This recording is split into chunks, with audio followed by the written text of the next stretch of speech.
একদিন ছোট্ট টুটুল তার মায়ের কাছে শুনেছিল, যদি তুমি কখনো ভয় পেয়ে যাও তাহলে তুমি মনে রেখো তুমি একজন সাহসী। একদিন টুটুল বনভূমির পাশে খেলতে গিয়েছিল। হঠাৎ তার সামনে একটি বড় কুকুর চলে আসে। টুটুল ভয় পেয়ে পিছিয়ে গেল, কিন্তু তার মনে পড়ল মায়ের কথা। সে সাহস নিয়ে কুকুরটির দিকে এগিয়ে গেল এবং বলল, আমি ভয় পাই না। কুকুরটি তাকে দেখে হেঁটে চলে গেল। টুটুল ঘরে ফিরে এসে মাকে বলল, মা, আমি সাহসী ছিলাম।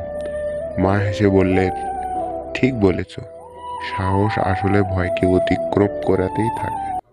ভিডিও থেকে আমরা যা শিখলাম, সাহস মানে ভয় না পেয়ে তা অতিক্রম করা। তো বন্ধুরা, ভিডিওটি কেমন লাগলো কমেন্টে জানাতে ভুলবেন না এবং চ্যানেলটি সাবস্ক্রাইব করে পাশে থাকবেন। ধন্যবাদ।